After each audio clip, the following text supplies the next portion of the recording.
LS R902 how to restore the entire system including memory backup. Unlock the settings.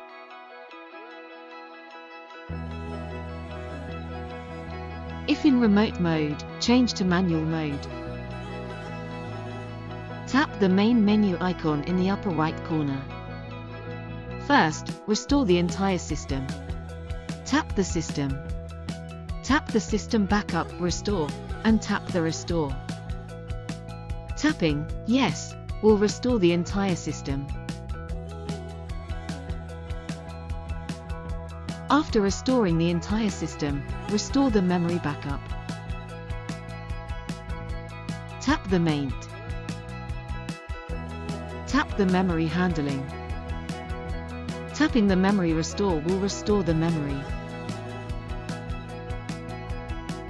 This concludes the explanation on how to restore the entire system, including memory backup for the LS R902.